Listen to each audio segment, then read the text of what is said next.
She made beds in a New York boarding house and awakened the forbidden love of the city's most desired millionaire.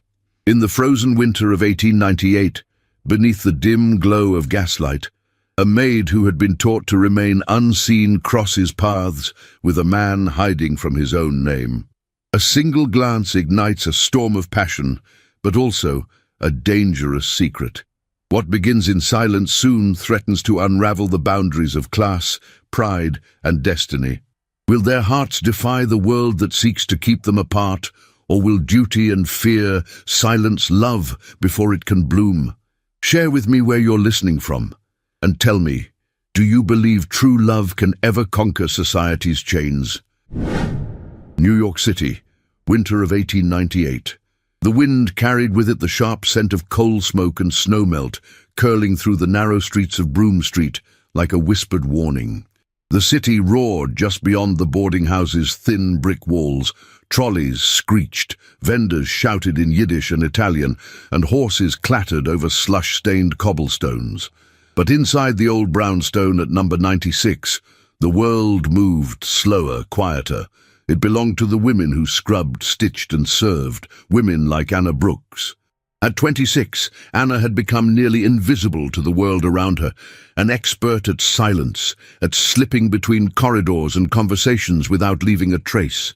Her mornings began before dawn, with raw hands plunged into icy water, scrubbing linens until her knuckles stung.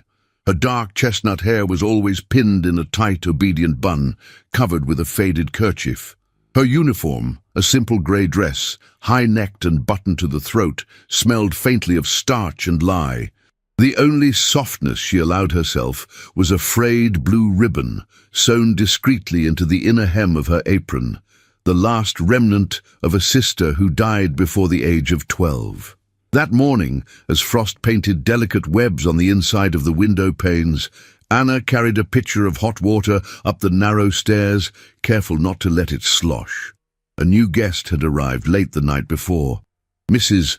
Keene, the boarding house's owner, had spoken little of him, only that he would stay for an indefinite period and required no service beyond fresh linens and boiling water. "Room 7, she had said, her thin mouth tightening as she handed Anna the key. "And don't linger." Room 7 had once belonged to a widower who drank himself to death the previous spring. It faced the street, with a view of rooftops and factory smoke, and the bed creaked no matter how gently it was turned. Anna unlocked the door and entered with her usual care. The man was there. He stood by the window, his back to her, one hand resting lightly on the frost-rimmed sill. The morning light, cold and indifferent, spilled through the curtainless glass and fell across his shoulders. His coat, a fine wool garment that had clearly seen better tailoring than this neighborhood demanded, hung from a peg beside the door. He wore a white shirt with a faint blue stripe, the sleeves rolled to his elbows, and his hair, a deep blonde just brushing gold, was neatly combed. Anna froze. She had expected an empty room, a bed to make, and silence. Instead he turned. Their eyes met. For a moment, only a breath perhaps, everything else ceased. The room, the cold, the dull throb in her wrists from wringing towels, all of it vanished beneath the weight of his gaze. His eyes were a shade of blue she had never seen before, not pale like winter, nor storm dark, but somewhere in between, thoughtful, worn, as if they had seen too much beauty and too much ruin to belong to someone so young. He didn't speak, nor did she. Anna lowered her gaze first, stepping back toward the basin. "I beg your pardon," she murmured. "I thought I was told—" "I arrived late," he said, his voice smooth, warm, but quiet. "You must be Miss Brooks." The fact that he knew her name startled her more than his presence. She had never spoken it aloud to a guest before. "I am," she said softly, setting the pitcher down on the dresser. "I've brought hot water. Shall I change your linens as well, sir?" "No," he said, though there was no cruelty in his tone. "That won't be necessary." He stepped aside to give her space, but Anna could feel his presence behind her like a current. Every movement, folding the towel, adjusting the pitcher, felt suddenly exposed, as if her hands had never belonged to her until now. She was used to men looking through her, past her, never at her. He was different. "You read," he said quietly. She turned her head just slightly. "Sir." He nodded toward the small book, tucked between the folds of her apron. Anna's cheeks warmed. She had not meant for it to show. "Only in the evenings," she replied. "After my duties." "Well, what is it you're reading?" "Jane Eyre," she answered before thinking. Her heart quickened, but only borrowed. "It belongs to Mrs. Keene's daughter." He smiled then, and it startled her. It wasn't the practiced, arrogant smile of the men who passed through this house with their loud laughter and cheap cologne. It was something softer, sincere. "A fine story," he said. "Though I suppose I shouldn't be surprised. You strike me as someone who would admire a woman of spirit." Anna said nothing. She didn't know how. He extended his hand. "I'm Ellis, Thomas Ellis." She stared at his hand, then offered hers. Not as a lady would, she had never been taught such things, but as a worker, tentative and unsure. His fingers closed around hers gently, and a shiver bloomed at the base of her neck. "Miss Brooks," she whispered. He released her hand slowly, as though reluctant to let go. She gathered the soiled towel and turned to the door, but something had shifted in the air. It wasn't love. Not yet. It wasn't even attraction in the way she understood it. It was the tremor before the storm, the moment a candle flickers before it flares. He watched her leave, and Anna, for the first time in many long grey months, dared to look back. The soot-streaked windows of Broome Street glimmered faintly under a hesitant sun, but inside room 7 the air remained still, thick with the weight of silence and something else. Something Nicholas Van Allen had never known in all his 32 years. Stillness without expectation. His coat, tailored on Fifth Avenue, hung beside a wall cracked by time. His boots, polished to a military shine, rested beside a modest iron bed frame. There was no valet to press his collar, no butler to announce his arrival, no footman to fetch the morning edition.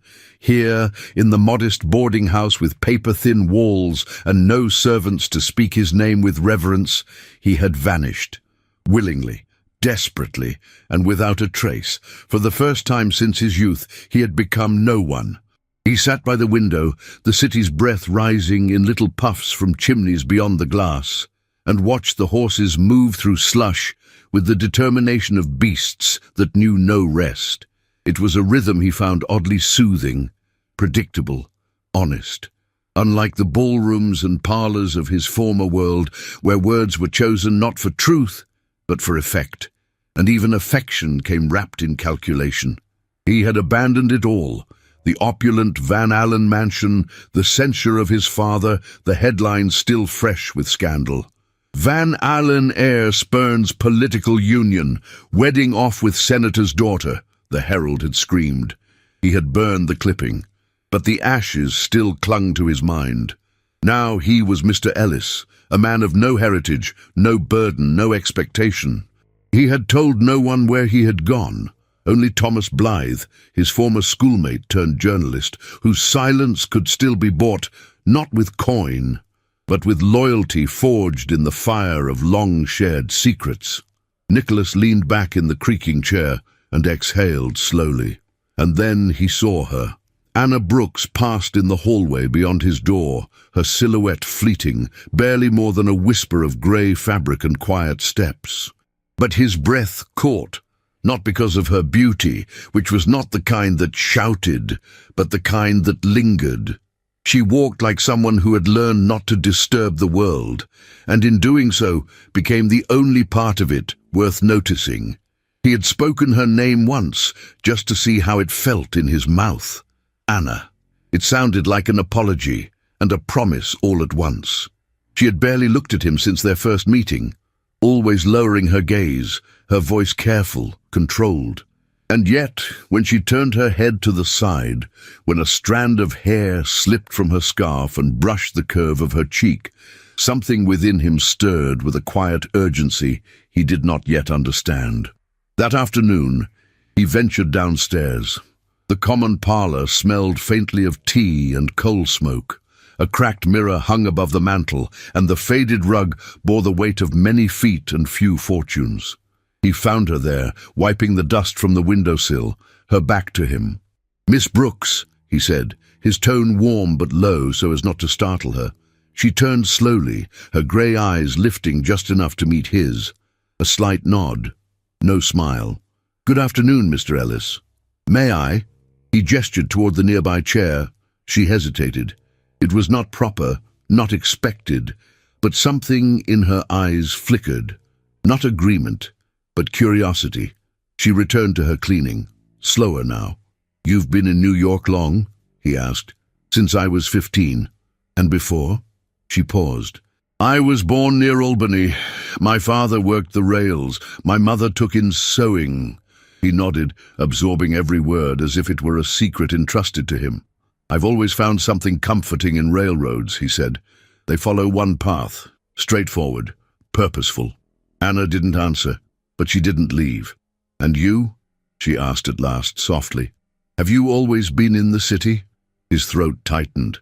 "In a manner of speaking," he replied. "But I've never belonged to it. Until now." She glanced at him then, not long, but long enough for him to feel it. That subtle flicker in her gaze that suggested she had known what it meant to live among places where one did not belong. Mrs. Keene entered then, her sharp eyes narrowing at the sight of them. "Miss Brooks," she said crisply, "your hands are needed in the kitchen." Anna turned immediately, her gaze lowered. "Yes, ma'am." She left without another word. Nicholas watched her go, feeling a small emptiness replace her presence in the room. Mrs. Keene turned to him, her voice softened with the syrup of pretense. "You'll forgive Miss Brooks," she said. "She's a quiet one, hard worker, but sometimes—" She sniffed. "The help forgets their place." Nicholas met her eyes, calm and unyielding. "She seems perfectly in place to me." The landlady pursed her lips but said nothing more. That evening, as shadows climbed the walls of room 7, Nicholas stood again at the window, candlelight flickering behind him. He thought of Anna's hands, raw from cold water and bleach, and her voice, low, steady, unbeautified. He thought of her silence and how it somehow said more than the practiced speeches of debutantes he had danced with under chandeliers. He did not yet love her. But something had shifted inside him.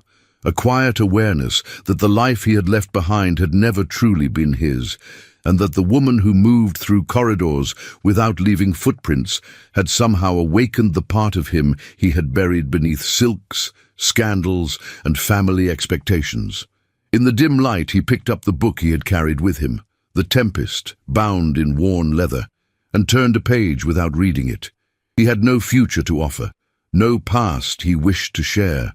But in that fragile space in between, perhaps, just perhaps, there was a place where two invisible souls could be seen.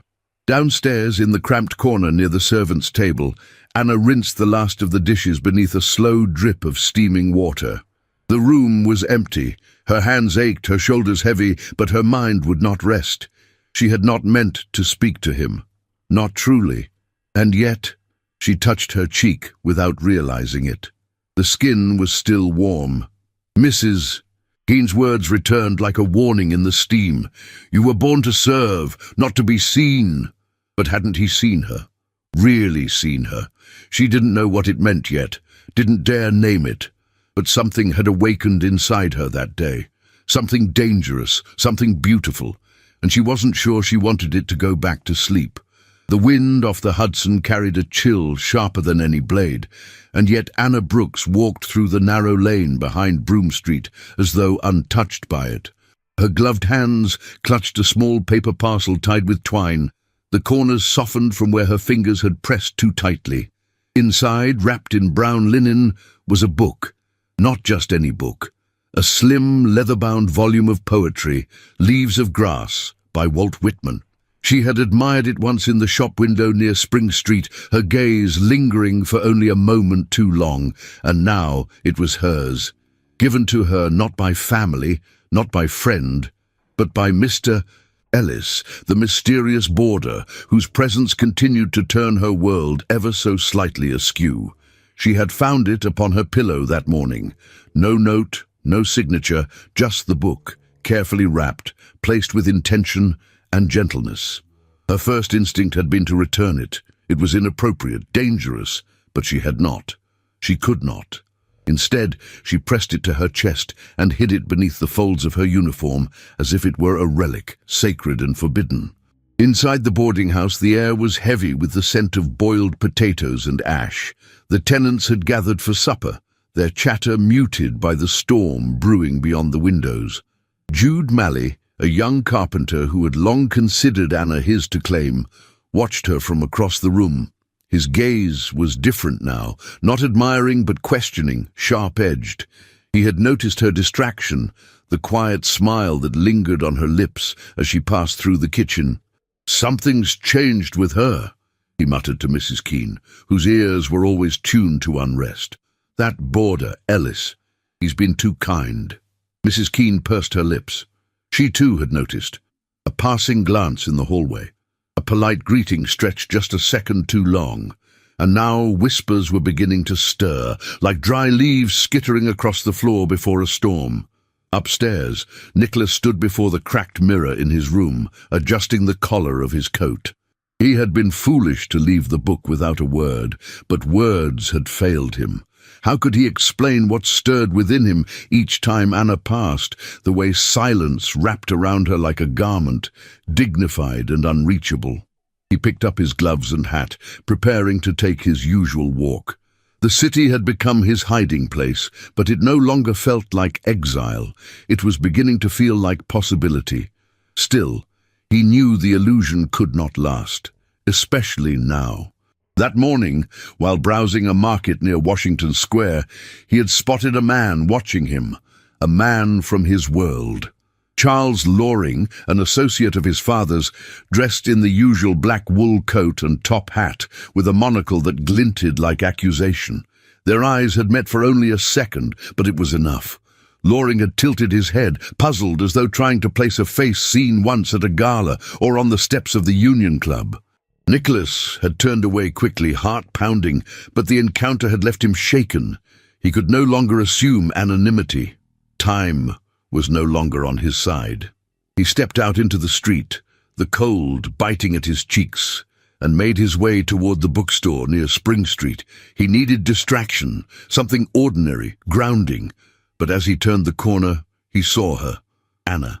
She stood just beyond the shop window, staring at the display, though her reflection in the glass betrayed her distraction. She wasn't truly looking at the books. She was thinking, and in her hands she still held the parcel. Nicholas approached quietly. "I wasn't sure you would accept it," he said gently. She turned, startled. Her expression shifted between surprise and something more elusive, gratitude laced with worry. "I haven't accepted it," she replied. "I only didn't want to leave it behind," he nodded. "Would you rather I took it back?" She hesitated. The wind tugged at the edge of her scarf, brushing a lock of chestnut hair across her cheek. Her gloved fingers tightened around the book. "No," she said at last, barely above a whisper. "I thought it might speak to you," he said. "The words, they speak to me." Her gaze lifted, meeting his fully now. "Why would a man like you think about what speaks to a woman like me?" That question. That wound carved into every syllable. Nicholas inhaled slowly. "Perhaps because you listen more deeply than anyone I've ever met." For a moment, the city disappeared. There was no traffic, no vendors, no distant clang of trolleys. Only the two of them, bound by something neither dared to name. And then, the moment shattered. "Anna!" Jude's voice rang sharp behind them. She stepped back instantly, as though burned. Jude strode toward them, his boots striking the cobblestones with purpose. His gaze cut from Anna to Nicholas, heavy with accusation. "I've been looking for you," he said to her, not sparing a greeting for the man beside her. "Mrs. Keene says you're needed." Anna opened her mouth to speak, but Jude's tone sharpened. "You've been out walking too long. People are starting to talk." Nicholas stepped forward slightly, but not aggressively. His presence alone was enough to reframe the dynamic. "I believe Miss Brooks is entitled to a few moments of fresh air," he said calmly. Jude bristled. "And who are you to say what she's entitled to?" Anna's heart raced. She wanted to speak, to ease the tension, but the words remained trapped in her throat. "She's not some lady to be courted on the street," Jude added. "She works, like the rest of us." Nicholas's voice was cool but steady. "And yet, she deserves respect, like the rest of us." Anna turned to Jude, placing a gentle hand on his arm. "Please," she said softly, "I'll return now." She turned without another word, walking back toward the boarding house with the book held tightly against her chest. Nicholas remained still. Jude stared at him a moment longer, then spat on the ground before following after her. Back in her room that evening, Anna sat on the edge of her cot, the lamp casting soft shadows on the plastered wall. She opened the book slowly, tracing the delicate lettering with the tips of her fingers. The poetry spoke of longing, of the unseen, of the quiet music within the soul. She was torn. What was this strange feeling inside her? It was not love, not yet, but it was dangerous. It was unwise. It made her feel alive. And then, beneath the last page, something caught her eye. A slip of parchment tucked carefully inside. Her fingers trembled as she unfolded it. It read, in neat masculine script, "What lies behind us and what lies before us are tiny matters compared to what lies within us." There was no name, no signature, but the meaning was clear. She closed the book, pressing it to her chest, as though to still the storm rising inside her. Outside, the city moved on, oblivious. But within room 7, within the narrow halls of a modest boarding house on Broome Street, the shadows were beginning to dance, and nothing would ever be the same again. The snow fell in whispers that morning, blanketing Broome Street in a hush that softened the world's harshness. Outside the boarding house, the city stirred beneath a delicate veil of white, its familiar clamour muted by winter's breath. Carriages moved cautiously along the icy streets, and plumes of chimney smoke rose like sighs into the silver sky. But inside room 7, the silence was heavier still. Nicholas sat on the edge of his bed, a letter clutched tightly in his gloved hand. The seal had been broken. The words, written in his mother's unmistakable script, were sharp and perfumed with duty. "You are expected at the Winter Garden Ball. The family cannot afford further scandal. Appear, smile, be who you were raised to be." The Van Allens never made requests. They issued commands cloaked in etiquette. He had delayed this summons for as long as he could, but the time had come to step once more into the world he had tried to forget. He stood slowly, crossing the room with measured restraint, and gazed out the frosted window toward the city's edge. Far beyond the brick chimneys and lowly rooftops was Fifth Avenue, the golden corridor of chandeliers and crystal glasses, of whispered gossip and curated smiles. And somewhere beneath that same sky, she moved through her morning as she always did, quiet, diligent, invisible to all but him. Anna. The name no longer felt foreign in his mouth. It felt sacred. He had to see her once more before returning to the world that had forged him in silver and expectation. That evening, as gaslights flickered along the paths of Central Park, he waited beneath the iron arch of Wagner's Cove, snow collecting on the shoulders of his dark coat. His breath came in small clouds, and the river beside him whispered beneath a thin crust of ice. He heard her before he saw her, the soft tread of boots against snow, the quickening rhythm of her breath. And then, from the shadows, she appeared.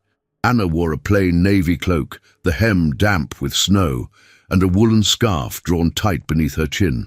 Her cheeks were flushed from the cold, but her eyes, wide and searching, held a light that no frost could dim. She stopped a few paces away, uncertain. "You said it was urgent," she whispered. "It is," Nicholas replied gently. He stepped closer, removing his hat. His blonde hair, slightly tousled from wind and worry, framed a face drawn with quiet sorrow.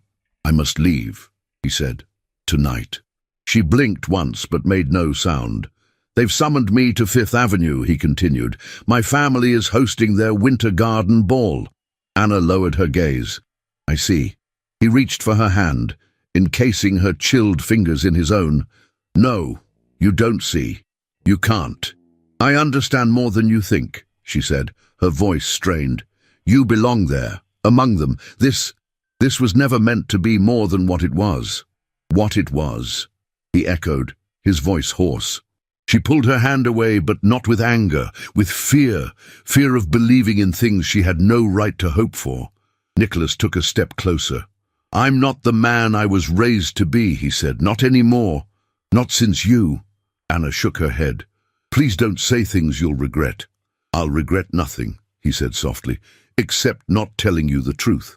The wind picked up, stirring the snow into tiny cyclones around their feet. My name isn't Thomas Ellis, he said. It never was. I'm Nicholas Van Allen, son of Lawrence Van Allen, of the shipping dynasty, of Fifth Avenue. She froze. The world narrowed around her. I lied, he said. Not to mock you, not to play a game.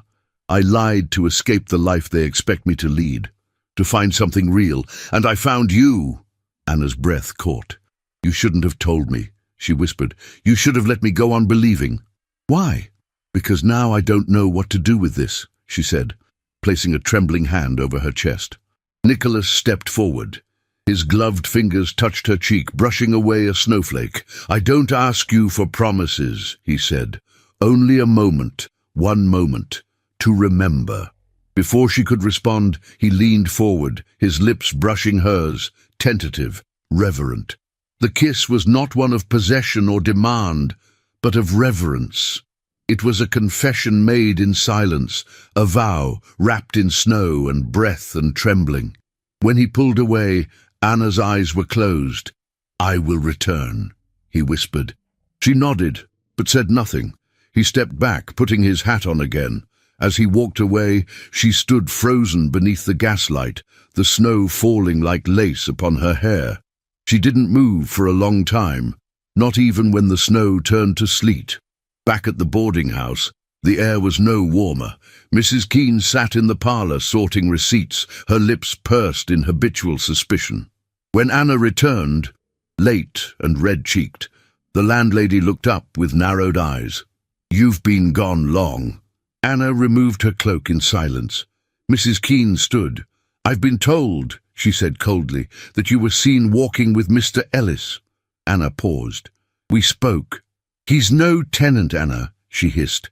He's a man, a rich one, no doubt. Or worse, a liar. And you're my responsibility while under my roof. I've done nothing wrong. Mrs. Keene's voice rose. You've drawn attention, and that is wrong enough.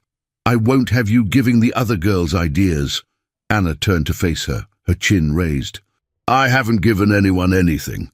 You've given him your time, the woman snapped. And time leads to expectations. If I catch you with him again, you'll pack your things. I won't have scandal in my house. Anna stood silent. Mrs. Keene leaned close, her voice a warning. Women like you are meant to serve, not to be seen. That night, as Anna lay beneath the thin blankets of her cot, the kiss still lingered on her lips, and the warning echoed louder than her heartbeat. Across the city, Fifth Avenue blazed with gaslight and gold. The Winter Garden Ball had begun. The Van Allen mansion shimmered with the extravagance only the old elite could command. Crystal chandeliers cast rainbows upon marble, and the scent of lilacs mingled with the perfume of women in gowns worth more than most families would earn in a year. Nicholas stood at the top of the grand staircase, dressed in a tailcoat of midnight blue, a starched white shirt, and a waistcoat embroidered with golden threads. Around him, society murmured and smiled, but all he could see was the memory of a navy cloak and a pair of grey eyes filled with sorrow. He descended slowly, each step heavier than the last. At the bottom, Clara Willoughby awaited him, the senator's daughter, the woman his family had once intended for him. Her gloved hand extended in practiced grace. Nicholas, she purred. "So glad you've come back to us." He took her hand, not out of affection, but out of duty. As the waltz began and the couples circled beneath the painted ceiling, Nicholas danced as he had been taught, but his heart was still in the snow. The days bled one into another, a grey procession of silence and duty. The snow began to melt, leaving behind dirty slush that clung to the edges of the city like regret. Broome Street had lost its crisp winter charm, and with it, Anna Brooks lost the last threads of a fragile hope she had once dared to hold. Nicholas had not returned, not after the winter garden ball, not after his whispered promise beneath the falling snow in Central Park, not even a word, a message, a trace. She tried not to dwell on it, on the warmth of his hand, on the softness in his voice when he spoke her name. She told herself it had been a dream, a foolish detour, a moment of kindness mistaken for something more. She reminded herself who she was and who he was. The space between them was not merely distance, it was a chasm carved by birth, by blood, by coin and expectation. And so she did what women like her had always done. She worked. She scrubbed the banisters, polished the gas lamps, boiled the laundry until her hands turned red and raw. She moved like a ghost through the boarding house, silent and unseen, not because she wished to be, but because she knew now the danger of being seen. Mrs. Keene watched her closely. Jude lingered in the hallway too often. The other girls whispered when she passed, but Anna said nothing. The book of poetry he had given her remained hidden beneath the floorboard of her room, untouched. She had tried once to read a page, but the words blurred into wounds, and she could not bear it. One grey morning, as the clock struck 9, Mrs. Keene called her into the parlour. "I received an inquiry," the landlady said, without looking up from her ledger. "There's a place opening at a corset factory uptown. Decent wage. You're being recommended." Anna's breath caught. "I didn't ask for placement." Mrs. Keene's eyes lifted slowly. "You've become a source of unrest in this house. I won't have men knocking at my door looking for trouble. You'll go at week's end." There was no room for protest. That night, Anna sat at the edge of her cot, staring at the small bundle of her belongings. Her world could be packed in one cloth sack. 2 dresses, a pair of worn shoes, her scarf, and a comb missing 3 teeth. She stared at her hands, the knuckles calloused, the nails short and cracked, and wondered how she had ever believed a man like Nicholas Van Allen could have truly seen her. Love was not for women like her. It was a season, and hers had passed. On her final morning at the boarding house, the snow returned, light, hesitant like an apology. She dressed slowly, tying the laces of her boots with trembling fingers. As she folded the last of her clothes, a sudden knock at the door startled her. It was one of the younger maids, her eyes wide, her hands clutching something to her chest. "This was found behind the bureau in Mrs. Keene's office," the girl whispered. "It had your name on it. She must have forgotten it. Or not." Anna reached out slowly. It was a letter, torn, damp in the corners, the envelope smudged with rain and soot, but unmistakably addressed to her. Her heart began to pound. With trembling fingers, she broke the seal and unfolded the single page inside. The ink had run in places, but the handwriting was familiar, strong, elegant, with a certain restraint that made it all the more personal. "Anna, I fear by the time this reaches you, I will already have disappointed you. Know this, I did not choose silence. I was not allowed to speak. After the ball, my every movement was watched, my words monitored. I was forced to remain, to attend functions, to make appearances, all under the threat of public ruin and familial disgrace. I have no excuses, only regret. Please wait for me. I will come to you. I will make this right. Nicholas." Anna read the words once, then again, her eyes filling with tears that refused to fall. He had written. He had wanted her. But it was too late. Her bag was packed. Her place was lost. Her name already forgotten within those walls. She folded the letter carefully and tucked it into the lining of her coat. Outside, the snow had thickened. She stepped out into it like one walking into the unknown, her chin lifted, her eyes dry. She did not look back. The factory was nothing like the boarding house. It was louder, darker, and colder. The machines hissed and clicked like metal serpents, and the women who worked there rarely spoke above a whisper. Anna was placed at a station with a needle press, her task monotonous and brutal. The supervisors were harsh, and the air was heavy with the scent of steam, starch, and despair. But it was work, it was purpose, and it kept her from thinking. At night, in the boarding dormitory where she now shared a room with 3 other women, she clutched the letter beneath her pillow like a secret too precious to speak aloud. She reread it in darkness. Each word became both balm and blade. "Please wait for me. I will come to you." But he hadn't. Not yet. And she could not live on, not yet. The days passed, each one duller than the last. She grew quieter, harder. Her hands bled beneath the pressure of the machines, but she did not complain. Her name was no longer Anna Brooks, the girl who had been kissed beneath the gaslight. She was no one again, a worker, a shadow, and she told herself again and again that it was better this way, that what they'd shared had only ever been a moment, that love across class was a fairy tale meant to distract women like her from the truth. She repeated these lies until they sounded like prayers, until she almost believed them. Almost. The name Nicholas Van Allen danced across headlines in bold, merciless ink. From the New York Herald to the Evening Post, society gasped in unison as the scandal spilled from the drawing rooms of the elite to the soot-streaked hands of newsboys on every corner. Van Allen heir vanishes before marriage, Fifth Avenue shaken by defiance. Rumors of a secret affair. Who is the woman? Speculation became fuel for the glittering bonfire of Manhattan's high society.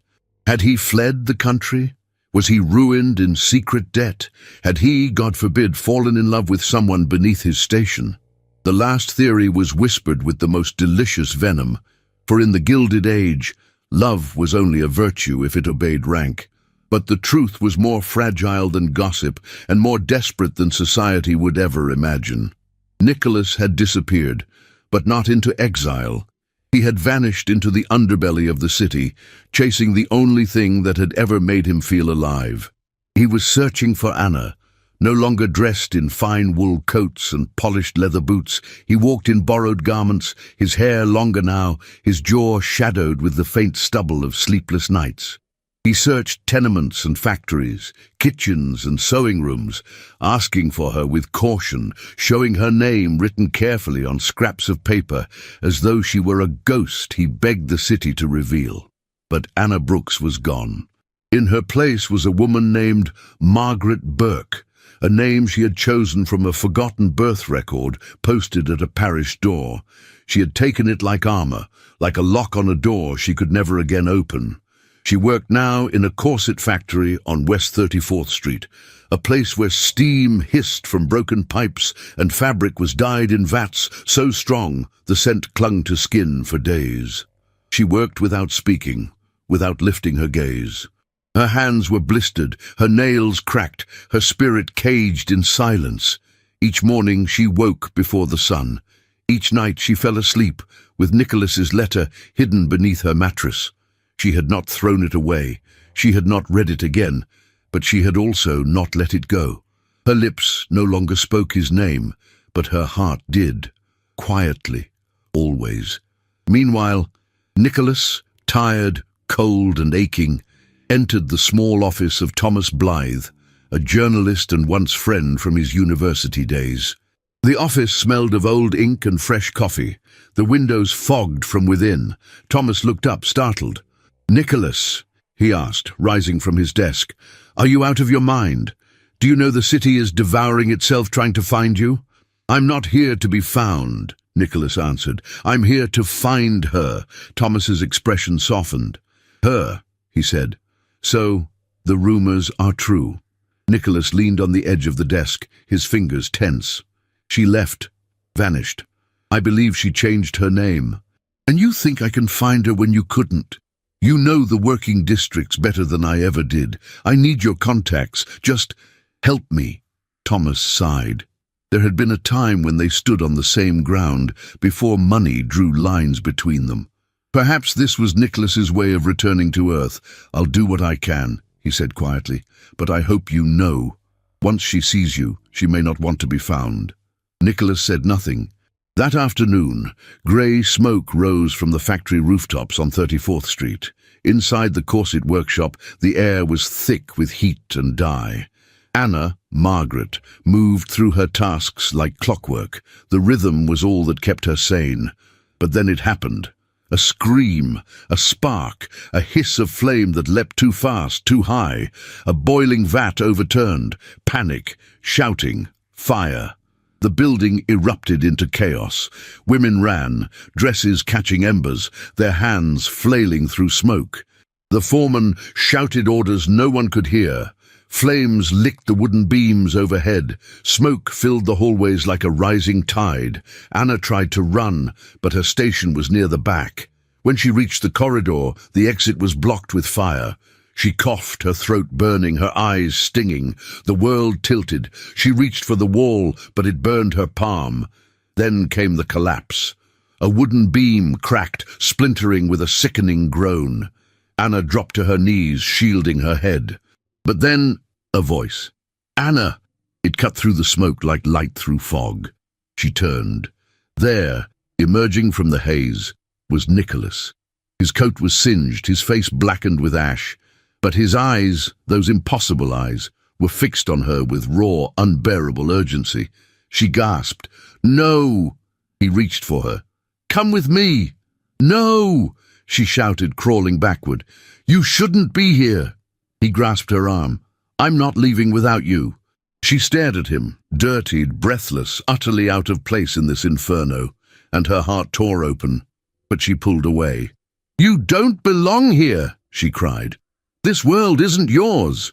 He was coughing now, the smoke thickening. "Then I'll burn with you," he said. She slapped him, softly, desperately, her voice breaking. "You belong to another world, Nicholas, one where I was never meant to exist." The words rang like a final bell, and he knew. He knew what she was saying. That love, no matter how sacred, could not survive in a world that punished those who crossed its lines. And still, he reached for her. "Let me take you out of here." But she shook her head. "No, not like this. Not with pity." His jaw tightened, but he nodded. "Just once." Then, with the help of a broken plank and the strength of desperation, he pulled her through the smoke, shielding her body with his.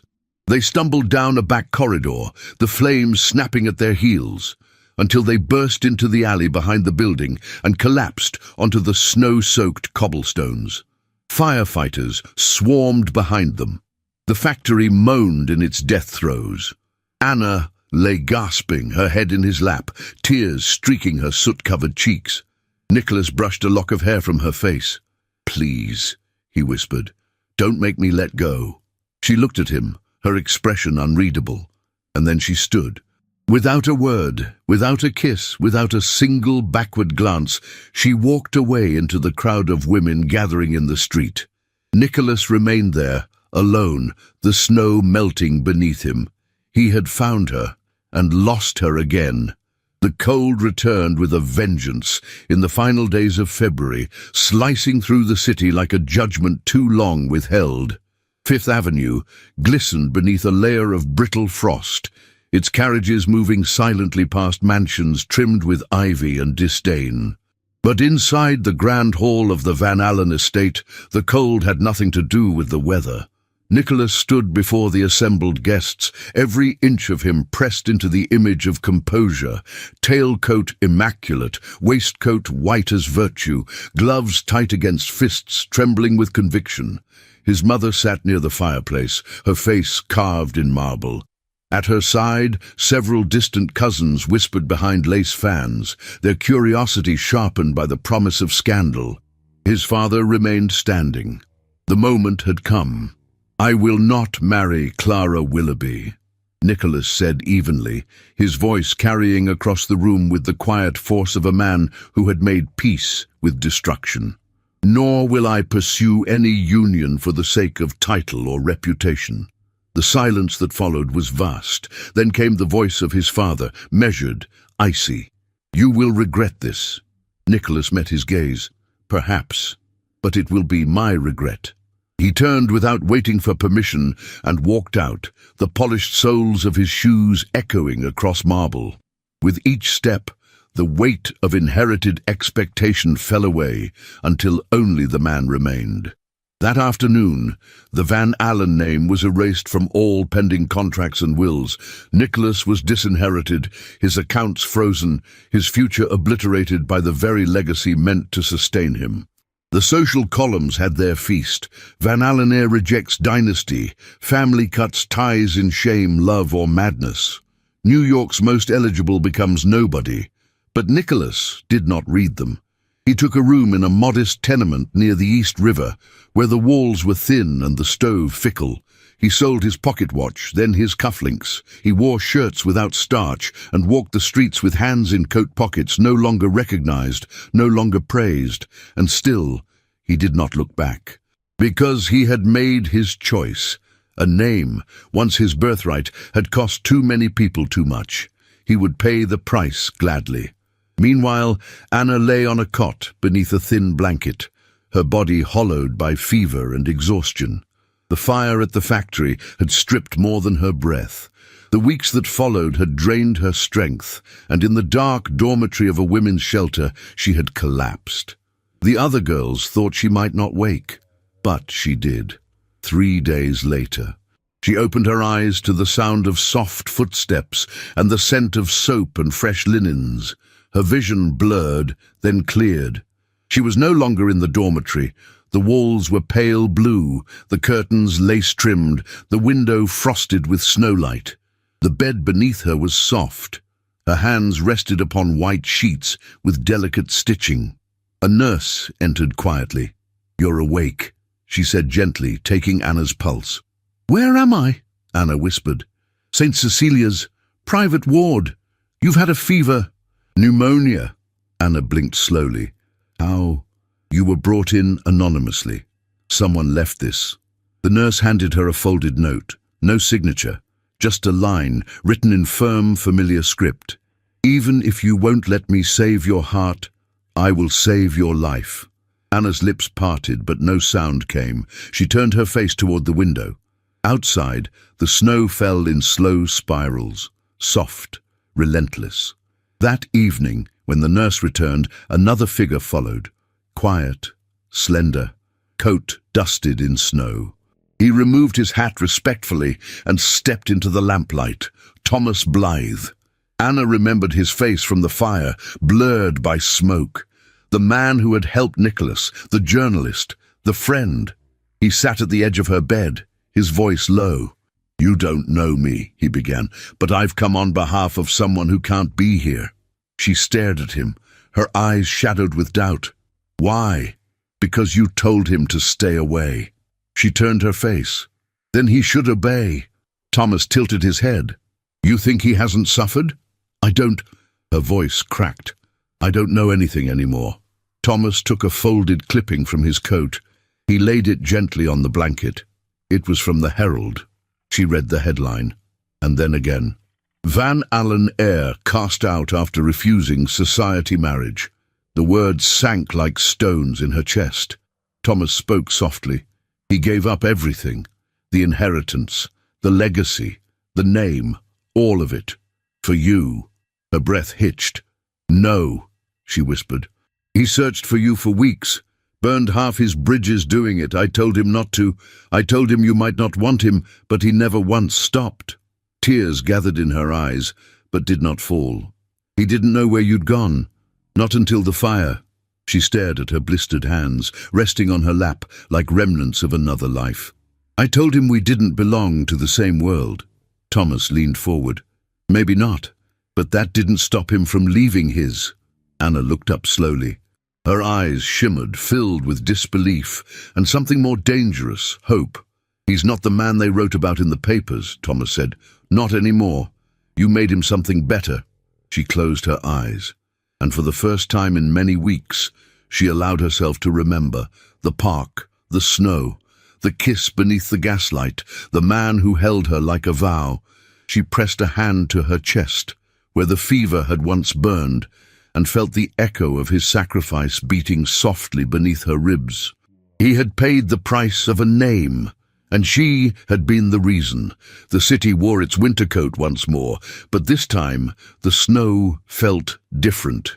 It did not fall with the quiet innocence of December, nor with the cruel indifference of January. Now, in the earliest days of March, it came like a final test, thick and wet, clinging to every stone and shutter, as though the heavens themselves were reluctant to let go of the season. Anna stood before the black iron gates of the Van Allen estate, her gloved hands gripping the cold metal as wind pressed her cloak against her figure. Her heart beat fast, each pulse a whisper of something she was no longer certain she had the right to feel: hope. She had taken the long walk from the convalescent home on foot, refusing the kind offers of transport. She wanted to feel every step, every ache in her bones. She wanted to earn this moment. A servant approached the gate from inside, a tall man in a formal coat with eyes that did not soften. "I've come to see Nicholas," she said, voice steady despite the tightness in her throat. "Please tell him Anna Brooks is here." The servant hesitated, but only for a moment. Then the door of the mansion opened, and a tall woman stepped out into the cold. She was dressed in a thick cloak of navy wool trimmed with black fur, her posture sharp as a blade. Mrs. Margaret Van Allen. Anna's breath hitched. The woman descended the steps without haste, her chin high, her expression unreadable. She came to the gate, stopping just behind the servant, and studied Anna as one might a servant who had spoken out of turn, or a stain that would not come out of a fine carpet. "Miss Brooks," she said slowly, her voice precise. "Or is it Burke now? I confess it's difficult to keep track when women of your sort are always slipping between identities." Anna swallowed but did not look away. "I'm here to speak to Nicholas, nothing more. I'm afraid that won't be possible. I need only 5 minutes." "You've had enough minutes," Mrs. Van Allen replied. "More than most ever receive. Whatever kindness my son extended to you, whatever adolescent fantasy he entertained, is over. He has his own life to rebuild, without distractions." Anna's voice shook. "He gave up everything. And you think that makes him a martyr?" Mrs. Van Allen narrowed her eyes. "He gave up everything for a mistake, one he will regret until his last breath, but I will not allow you to twist the knife further." The gates remained closed. Anna took one step back, the humiliation flooding her cheeks in hot waves despite the bitter wind. Her dignity screamed at her to turn away, but her heart, the foolish, stubborn heart that had endured so much, refused. "Tell him I came," she said softly. "That's all I ask." She turned then, walking away from the mansion, her boots crunching through slush, her spine straight despite the tears burning behind her eyes. What she did not see, what Mrs. Van Allen failed to notice, was the figure standing in the shadows near the corner of the house. Hidden by the ivy-draped wall, Nicholas had seen everything. He had returned only moments before, a stack of translated pamphlets in his satchel and ink smudges on his fingers. He had come to speak to his grandmother, to settle a final account, but then he saw Anna at the gate, snow clinging to the hem of her cloak, her face pale and brave, and he heard his mother's voice. He had always known she would try to erase Anna, but seeing it, hearing the venom that dripped from every word, lit a fire in him he thought had long gone cold. He did not call out. Not then. He waited, watched her walk away, then followed. It took him nearly half an hour to catch up to her. She walked quickly, head bowed, not from shame, but from exhaustion. He found her near Washington Square, beneath the arch where once she had spoken of her childhood, her dreams of something better. He stepped into her path. She stopped. Their eyes met. Neither moved. The snow swirled around them like confetti at a wedding that would never come. "I heard," she said softly. "I saw," he replied. She looked down. She was right. I don't belong in that world. He stepped closer. Neither do I. Her eyes lifted to his. He looked different, rougher, the elegant lines of privilege softened by wear. His coat was patched at the elbow, his boots had seen better years, but his gaze had never been clearer. I tried to stay away, she whispered. I thought it was what you needed. What I needed, he said slowly, was to stop pretending that love had a place. It doesn't. Not in ballrooms, not in legacies, but here. He took her hand, placed it over his chest. Here, it still lives. If you'll have it. Anna closed her eyes. She felt the warmth of him beneath her palm, the steady beat that once lulled her to sleep in dreams she had not dared to name. I'm not a rich man, he said. Not anymore. I never asked for riches. I have no name worth speaking, no promise of titles or ease. She shook her head. I never wanted ease. I have only this, he said, pressing her hand closer. My heart, my hope, and a desire to build something with you that neither of us has ever known. Not safety, not comfort, but truth. Tears spilled down her cheeks then, not from pain, but from the relief of being seen, wholly and without conditions. She nodded, once, and it was enough. They stood in silence, the snow weaving around them like lace, the city breathing quietly at their feet. He pulled her into his arms, not as a lover claims, but as a man chooses, and she let herself be held. For the first time in their long, turbulent story, there were no more secrets, only two souls, scarred but standing, willing to fight not for a fantasy, but for something real, something imperfect, something worth everything. The morning of their wedding dawned with a hush that blanketed the city in reverence. No carriages lined the street, no musicians tuned their instruments, no silver trays gleamed in candle-lit halls, and yet it was the most sacred day of their lives. The chapel overlooking the Hudson stood quiet and unadorned, its stone walls weathered by wind and time. Inside, the pews were nearly empty. Only Thomas Blythe, seated near the back with his worn hat in his hands, and Sister Miriam, who had helped nurse Anna back to health, bore witness to the union. There were no flowers except the small bouquet of winter violets Anna carried, tied with a scrap of blue ribbon she had kept hidden in the hem of her apron for years. She wore a simple dress of pale grey wool, its neckline modest, her dark hair swept back in a chignon without ornament. There was no veil. Only her eyes, wide with tenderness and fear, carried the weight of the moment. Nicholas stood at the altar, in a suit borrowed from a friend of Thomas's, dark and slightly threadbare but clean. His gloves were too tight, and his shoes had seen better years, but never had he looked more like himself. When the officiant asked if they would take each other as husband and wife, their voices did not tremble, they did not whisper. They answered with quiet certainty, as two people who had been shattered and rebuilt by the same fire.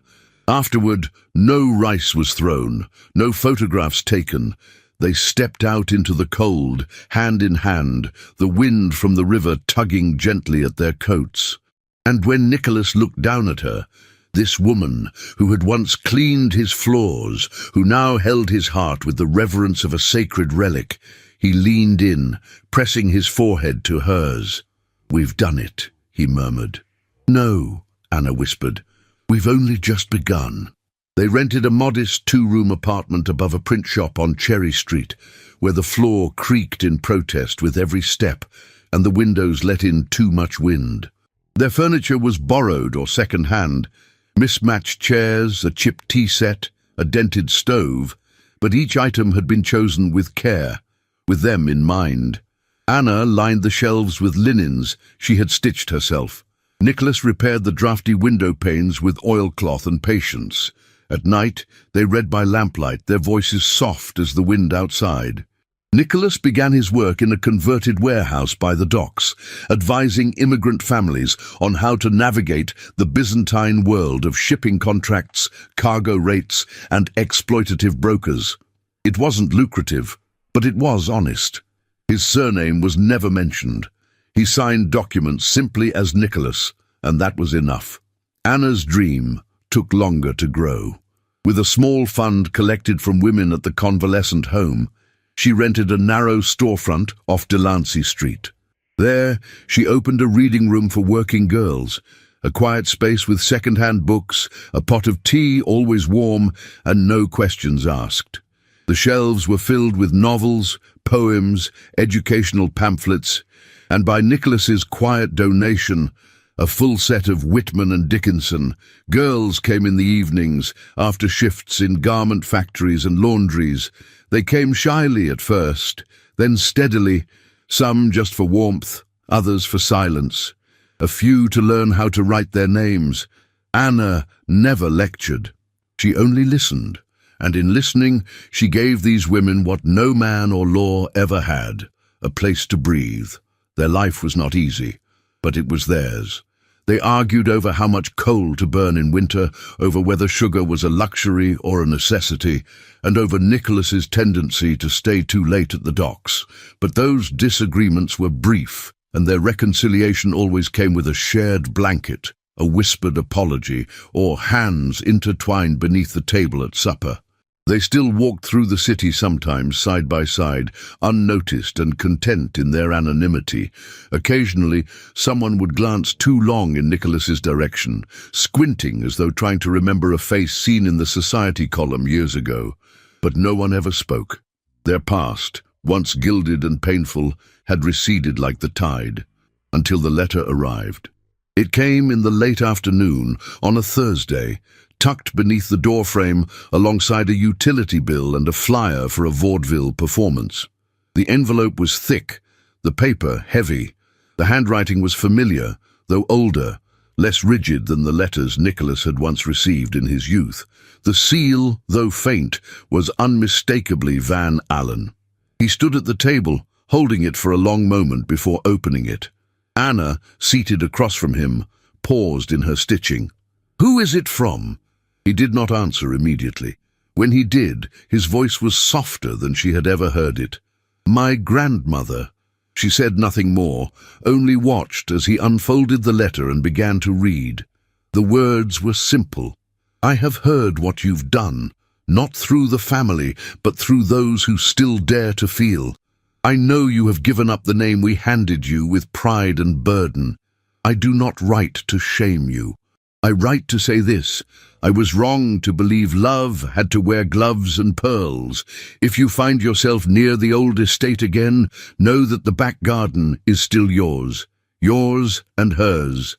There was no signature, only the initial M. Nicholas sat down slowly, the paper trembling in his hand.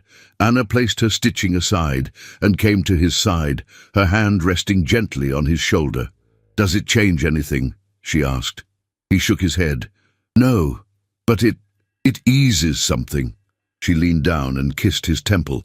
"I'm glad," she said. That night, he placed the letter in a small wooden box beneath their bed, beside the deed to the reading room, the receipt for their wedding rings, and the note he had once left her on her hospital bed. A life, he had learned, was not built with grand declarations. It was built in quiet choices, made again and again, with faith in what could be, despite everything. And Anna, his Anna, had chosen him, not for his name, but for the man he had become without it. The sun had long since dipped behind the rooftops of Manhattan, but the city below still shimmered, pulsing with golden light and the hush of distant motion.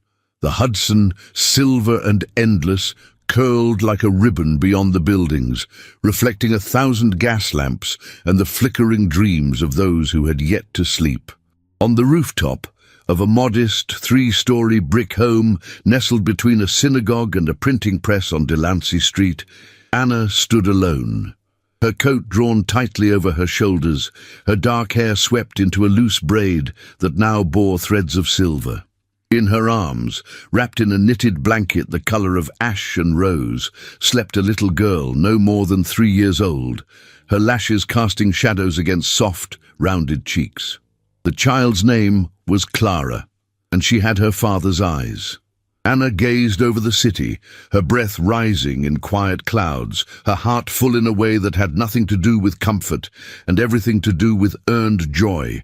She had once feared this world, once believed there was no place for her in it beyond servitude and silence. And now here she stood, on a rooftop she called her own, holding the child she had once thought impossible, surrounded by a life that had taken root not in riches, but in resilience. The wind curled gently around her, tugging at the hem of her wool skirt, and for a moment she closed her eyes. She felt the warmth of the child pressed to her chest, the hum of the city in her bones, the echo of every decision, every wound that had led her here. Then she heard the familiar creak of the rooftop door behind her. She didn't turn. She didn't need to. Nicholas's footsteps had not changed over the years, steady, measured, worn into the rhythm of her life like a beloved melody. He stepped beside her, wordless, and wrapped his arms around her waist from behind, careful not to disturb the child. His coat smelled faintly of ink and wool, and of the tobacco he only smoked when the day had been especially long. She leaned back against him, her head resting just below his chin. Neither spoke for a long while. Then, softly, Nicholas whispered, "She fought sleep again, didn't she?" Anna smiled, a slow curve of memory and affection. She demanded a story, then 2 songs, then asked if snow had feelings. Nicholas chuckled. "A philosopher already. She'll break hearts, Nicholas." He tightened his embrace. "Only if she's anything like her mother." Anna turned her head slightly, her eyes finding his in the blue-lit shadow. "You still say things like that?" He pressed a kiss to her temple. "Because I still mean them." Below them, the voices of the city softened. A streetcar bell echoed in the distance. Somewhere, a baby cried. Laughter rose from an alley 2 blocks over, followed by the muted clang of a door shutting. And up above, wrapped in stars and solitude, they stood as they had so many nights before. Still, together. Nicholas's hands rested on hers, both cradling the child. "She has your strength, you know," he murmured. "Even when she's angry, it's never just noise, it's purpose." Anna laughed, but quietly. "And her curiosity is all yours. She takes apart the sewing box just to ask how needles are made. She'll ask harder questions soon." Anna nodded slowly. "We'll answer them, even the ones that hurt." From inside the apartment, the clock on the mantel chimed 9. Nicholas sighed. "I should finish the report for the Harbour Commission." Anna tilted her head. "You promised you'd take tonight off." He smiled ruefully. "And I'm keeping that promise. Just a few lines more, then I'm yours." She looked up, teasing. "You're already mine." He kissed her again, this time a little longer, a little deeper, and then slipped back through the door, leaving her in the silence of the stars. Anna remained still, her daughter sleeping soundly against her heart.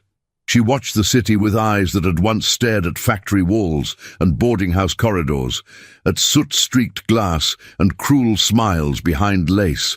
Now, those same eyes saw a future unfolding, not grand, not golden, but real. A soft knock interrupted her thoughts. She turned her head. Thomas Blythe stood just inside the rooftop door, holding a paper-wrapped envelope. His hair had greyed at the temples, and his overcoat bore the signs of many winters. But his eyes were sharp as ever. "Forgive me," he said. "Nicholas said you might still be up here." Anna stepped forward. "Of course, Thomas. What is it?" He handed her the envelope. "A letter. It came to the Gazette, but it was addressed to you. Someone must have known I'd pass it along." She took it carefully. The handwriting was unfamiliar, neat, slanted, elegant. Thomas lingered. "It's from the Women's Labour Forum." Anna raised her eyebrows. "The one on 10th Street?" He nodded. "They're inviting you to speak at the Spring Assembly." She stared at the letter, stunned. "Me? You?" Thomas said with a smile. "They've heard about the reading room, about the girls you've helped, about Clara even. You're being noticed, Anna." She lowered her gaze, her fingers gently cradling the envelope. "I never sought to be noticed." "I know," he replied. "That's why you're exactly who they need to hear." He left her then, his steps fading quietly down the stairs. Anna stood alone again, save for the heartbeat pressed against hers. She broke the seal. The letter was brief, gracious, firm. They requested her voice, her story, her truth. She looked out over the city once more, and for a moment she saw herself at 15, arriving in New York with nothing but threadbare gloves and a heart too open for its own good. She saw the girl who scrubbed floors, the woman who burned beneath the weight of silence, the maid who had kissed a man she thought she could never keep, and now she saw herself as she truly was, Anna Van Allen, wife, mother, reader, teacher, survivor. No ballrooms, no chandeliered parlors. Only this rooftop, this child, this letter, this love that had never asked for perfection, only for courage. She kissed Clara's brow and whispered into the night, "Thank you." Not to the city, not even to fate, but to the past that had once tried to break her, because it had failed. And beneath the velvet sky of New York, two souls from opposite worlds had become one. New York, spring of 1906. The city had changed. The skyline now reached higher, its steel bones piercing the clouds with ambition. Streetcars gave way to motorcars, and the sound of hooves on cobblestones was slowly fading beneath the hum of machines. Electric lights danced along Broadway, and women marched in the streets, not just for work but for voice. Yet in the heart of the Lower East Side, beneath a canopy of blooming dogwoods and faded red bricks, time moved differently. On the corner of Suffolk and Rivington, in the same modest building where it all began, stood a small home whose walls had been patched and repainted, but never torn down. Its windows were always open in the spring, letting in the scent of lilacs from the alley below, and laughter, young, bright laughter, spilled out into the street like music. In the backyard garden, Anna knelt by a row of wildflowers, her apron streaked with dirt, her hair now threaded with grey that shimmered in the sunlight. At 34, she wore her years without apology. Her hands bore the stories of work and motherhood, and her eyes, wiser, softer, held a stillness born not of silence, but of peace. Beside her, two children played in the soil, shrieking at earthworms and stealing seeds when they thought no one was watching. Clara, now 11, had grown tall and willful, with a mind sharp as her tongue and a heart too large for the world she inherited. Her brother, Samuel, aged 5, was gentler, always trailing behind her like a shadow stitched in golden thread. Anna paused to watch them, brushing sweat from her brow. A smile lingered on her lips, quiet and full. Then came the sound she waited for every evening, the front door opening with its usual groan, followed by the rhythmic thud of boots and the scent of ink and coal. Nicholas stepped into the garden, his hair now touched with silver at the temples, his shoulders broader with the weight of time. He had left behind the title long ago, but never the grace. He kissed Anna's cheek as though it were the first time, then lifted Samuel into his arms and spun him once before setting him down, laughing. "Any letters today?" he asked softly, brushing dirt from Anna's sleeve. She nodded and reached into the pocket of her apron, pulling out a folded paper with a red seal. "They've invited me again, this time to Washington." Nicholas arched an eyebrow. "Another speech? Another petition," she said. "They want me to testify about literacy access for factory girls." He took the letter, scanned it, and then handed it back. "They'll listen," he said. "They always do." She looked at him then, truly looked. "And if they don't?" He smiled, leaning close. "You'll make them wish they had." The reading room had outgrown its narrow storefront years ago. Now it was a full center, supported by donations from women's unions and immigrant families alike. It was named not after Anna, but after Maria, the first girl who had ever learned to write her name within its walls, who now taught in a school in Queens. Anna didn't need recognition. She had her garden, her children, her work, and the man who had once set the world ablaze just to walk beside her in the light. As for Nicholas, his work with immigrants had grown into a network of advocacy offices scattered across the docks. He was no longer Nicholas Van Allen in name, but in presence he was more than the boy born into silver. He had become a man carved by fire, humility, and love. He had paid a price. He had buried both parents without reconciliation. His name was never restored to the wills, nor the papers. But he had no regrets, because in their absence he had built something no inheritance could buy: a life, a legacy. In the spring of 1906, Mrs. Keene passed away, her boarding house sold and converted into government housing. Her name was not remembered. Her warnings faded into dust. Thomas Blythe, now editor of his own newspaper, still visited every Sunday with a bottle of port and stories of corruption and progress. He had never married, but he said the city was his wife, and he meant it. Jude Malley had left the city for the West, bitter and forgotten. He had spent years trying to mold the world into his image, only to be reshaped by its indifference. And Anna? She wrote by lamplight when the children slept. Speeches, letters, quiet revolutions. On their 15th wedding anniversary, Nicholas brought her a new notebook bound in leather. On the first page, he had written, "To the girl who once walked invisible through Broome Street and became the woman who made the world listen." That night, as the children slept and the lamps flickered low, Anna stepped onto the rooftop of their home once more, the same rooftop where years earlier she had held her daughter and watched the city breathe. The sky was velvet again, the stars steady. Nicholas joined her as he always had, his coat draped over her shoulders. They stood in silence. And then she said, "Do you think we ever truly escaped the world we were born into?" He looked out over the rooftops, the lights, the vast humming promise of the city. "No," he answered, "but we remade it, in our image, one quiet choice at a time." She nodded, tears rising without sorrow, because she knew it was true. And under the velvet sky of New York, where the past once loomed like iron gates, two hearts, bound not by name or wealth, but by devotion and defiance, had created something greater than gold. They had created a life worth remembering.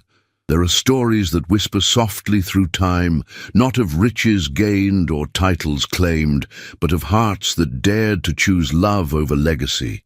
Anna and Nicholas were never meant to meet in a world that measured worth by birth and bank accounts. Yet they did more than fall in love. They defied the rules, the whispers, the walls that society built around them. Together, they proved that what truly endures isn't gold or grandeur, but compassion, courage, and the quiet, everyday devotion between two souls who never gave up on each other. Their story reminds us that true happiness is not found in gilded mansions or perfect circumstances, but in the life we build, one small, brave choice at a time. If this tale moved you, if it made you reflect, cry, or believe again in the power of enduring love, I invite you to share it with someone who still believes in romance, or who needs to. Write the word velvet in the comments, so I know you made it to the end. You're part of a growing community that treasures stories with heart, history, and hope. And don't stop here. In the cards above, I've left more stories like this one. Each one is filled with unforgettable emotions, powerful women, and timeless love. Thank you for being here. And remember, sometimes the most extraordinary stories are born from the quietest hearts.